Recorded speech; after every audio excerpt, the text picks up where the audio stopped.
Assalamualaikum warahmatullahi wabarakatuh. Halo anak-anak, perkenalkan nama Ibu Vira. Bagaimana kabarnya hari ini? Semoga dalam keadaan sehat semua ya. Amin. Udah siap belajar belum? Semoga udah ya. Walaupun belajarnya di rumah aja, harus tetap semangat. Oke?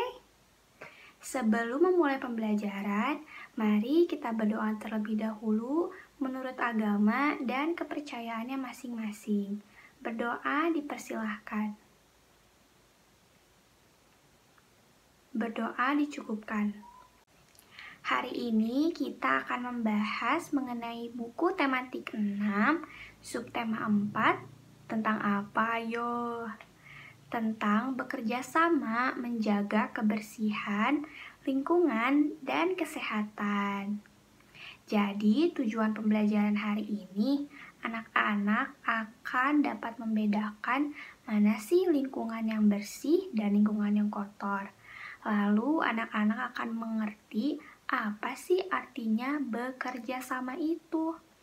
Lalu yang ketiga, anak-anak akan mengetahui bentuk-bentuk dari bekerja sama dalam menjaga kebersihan, kesehatan lingkungan. Dan yang keempat, anak-anak akan mengetahui manfaat dari bekerja sama dalam menjaga kebersihan lingkungan dan kesehatan. Yuk, kita simak videonya. Coba kita simak ya gambarnya. Kira-kira ini gambar apa ya anak-anak? Iya betul, ini merupakan keadaan halaman rumah yang kotor. Kenapa ya disebut kotor? Karena banyak sekali sampah, lalu ada genangan air di depan rumah. Waduh, semoga gak ada yang seperti ini ya anak-anak. Coba kita lihat gambar selanjutnya. Wah, apa nih ya? Ini merupakan gambar keadaan bahwa kamar itu sedang berantakan. Semoga anak-anak ibu kamarnya nggak ada yang berantakan kayak gini ya. Jadi bisa kita lihat ada baju yang tergeletak di kasur, lalu ada buku-buku yang berserakan di lantai, lalu selimutnya juga berantakan, dan bahkan ada sampah. Ini gambar apa ya anak-anak? Betul, sampah. Jadi kita bisa lihat sampahnya menumpuk ya anak-anak, sampai gak muat di tempat sampahnya. Nah, hal ini merupakan hal yang sangat tidak boleh untuk dibiarkan. Kenapa? Karena akan menyebabkan tempat sampah ini dan lingkungan sekitarnya menjadi sarang penyakit. Kenapa ya menjadi sarang penyakit? Karena di dalam sampah-sampah ini, apalagi yang menumpuk, akan banyak sekali lalat, nyamuk, dan binatang lainnya yang bisa membuat penyakit. Gambar selanjutnya, bau. Kenapa ya bau? Bau itu terjadi karena lingkungan yang kotor menyebabkan udara di sekitar menjadi tidak segar dan menjadi sangat bau. Nah, jadi gambar-gambar yang ibu sebutkan kira-kira termasuk ke dalam lingkungan kotor atau lingkungan bersih? Betul, anak-anak ibu pada pinter ya. Jadi, gambar yang ibu sebutkan tadi termasuk ke dalam lingkungan kotor. Jadi, lingkungan kotor itu ciri-cirinya banyak sampah yang berserakan, lalu bau busuk ya. Lalu yang ketiga, bisa menjadi sarang penyakit karena ketiga hal tersebut. Wah, pokoknya jangan sampai ditiru ya anak-anak ibu. Ibu masih punya gambar yang mau ibu tunjukin nih. Kita lihat sama-sama ya. Wah, rumahnya sangat bersih ya. Tidak ada sampah yang berserakan maupun benda-benda yang tergeletak begitu saja. Kita lihat ke ruangan selanjutnya ya. Kamarnya juga terlihat sangat bersih. Semua barang-barangnya tertata dengan rapi.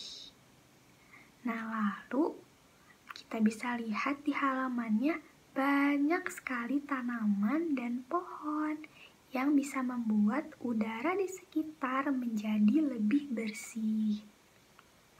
Nah, lalu bisa kita lihat juga di sekitar rumah ini tidak ada tumpukan sampah sama sekali. Semuanya dimasukkan dengan rapi ke tempat sampah sehingga tidak ada bau yang menusuk di sekitar lingkungan. Nah, dari gambar yang sudah Ibu jelaskan tadi, anak-anak pasti tahu dong ini termasuk lingkungan apa? Betul, ini termasuk lingkungan bersih. Jadi, ciri-ciri lingkungan bersih itu yang pertama, tidak ada sampah yang berserakan. Lalu di rumah pun barang-barangnya tertata rapi dan bersih. Dan yang ketiga, terdapat banyak pepohonan dan tanaman yang bisa membuat udara lebih segar, bersih, dan asri.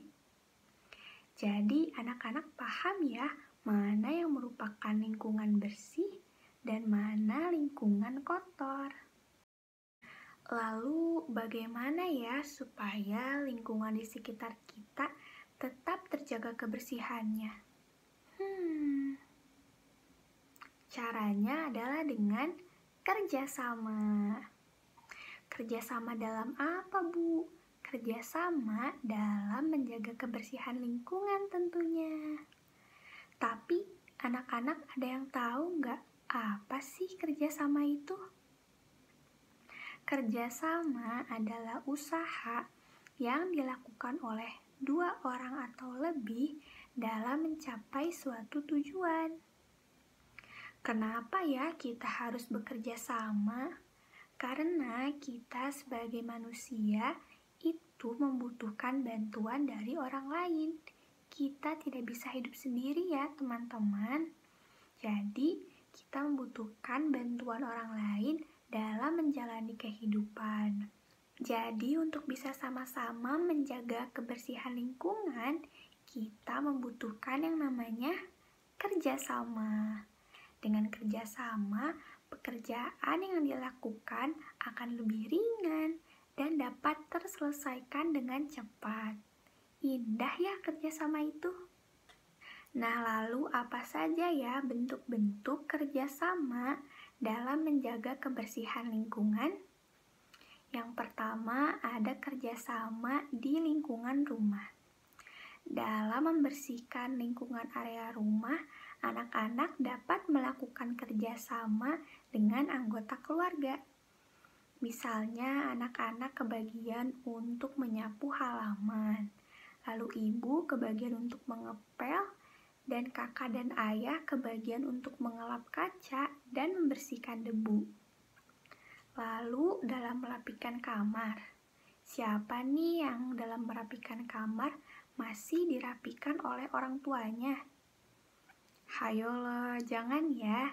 Nanti setelah pembelajaran ini selesai, anak-anak bantu ibu ya untuk merapikan kamar, seperti untuk melipat selimut ataupun membersihkan dan merapikan buku-buku di meja belajar. Lalu bentuk kerjasama yang kedua ada kerjasama di lingkungan masyarakat. Contohnya apa ya? Contohnya adalah gotong royong. Nah, pada gambar ini bisa kita lihat warga sedang melakukan gotong royong untuk membersihkan selokan agar saluran air di lingkungan rumah itu tidak mampet. Apalagi kalau lagi musim hujan bisa berbahaya anak-anak karena bisa menyebabkan banjir. Lalu gambar yang kedua menunjukkan warga sedang gotong royong memperbaiki jalan yang rusak. Jalan ini harus diperbaiki supaya tidak ada yang kecelakaan ataupun jatuh saat sedang berjalan. Lalu yang ketiga, Ini merupakan gambar warga sedang menanam pohon. Supaya lingkungan bersih dan sehat, kita harus menanam pohon. Lalu yang keempat, ada gambar warga sedang gotong royong membersihkan sampah di lingkungan sekitar. Coba kalau di lingkungan rumah anak-anak kotor, gimana? Pasti bau ya, dan tidak bisa menikmati udara segar. Jadi, kita harus bergotong royong untuk membersihkan lingkungan kita di rumah supaya kita bisa hidup nyaman, bersih, dan sehat. Bentuk kerjasama selanjutnya adalah bekerja sama di lingkungan sekolah. Contohnya adalah dalam melaksanakan piket. Dalam melaksanakan piket, anak-anak pasti membutuhkan kerjasama ya, karena anak-anak akan membagi-bagi tugas. Ada yang untuk menyapu, mengepel, membersihkan papan tulis, membuang sampah, dan lain sebagainya. Lalu bekerja sama dalam membersihkan area lingkungan sekolah, seperti mengumpulkan sampah di lapangan. Di lapangan itu kan besar ya, jadi kita membutuhkan bantuan orang lain untuk bisa sama-sama membersihkan sampah di lapangan. Maka dari itu harus melakukan kerjasama. Dan juga yang ketiga, ada bekerja sama dalam tugas kelompok. Nah, tugas kelompok ini merupakan kerjasama antar murid untuk sama-sama bisa belajar materi yang sedang dipelajari, untuk bisa sama-sama saling membantu mengerjakan tugas, dan lain sebagainya. Setelah mengetahui perbedaan dari lingkungan bersih dan lingkungan kotor, lalu memahami bentuk-bentuk kerjasama di lingkungan, kira-kira apa ya manfaatnya?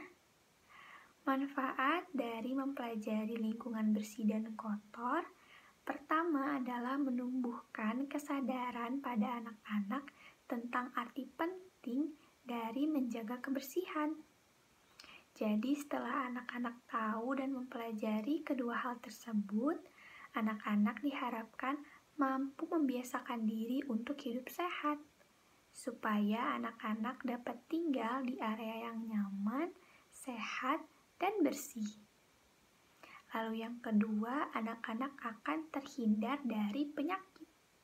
Seperti yang sudah Ibu jelaskan sebelumnya, dampak dari lingkungan yang kotor adalah menyebabkan penyakit. Tapi dengan anak-anak tahu dan memahami dan juga membiasakan diri hidup bersih, anak-anak akan terhindar dari penyakit.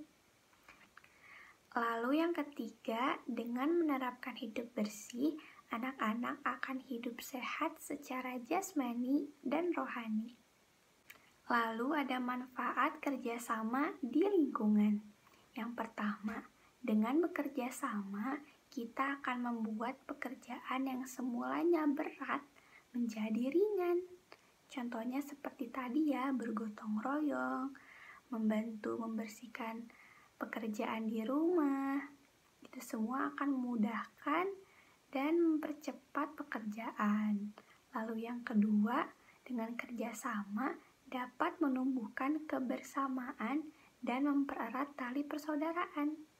Seperti gotong royong dalam masyarakat akan mempererat tali persaudaraan anak-anak dengan lingkungan masyarakat.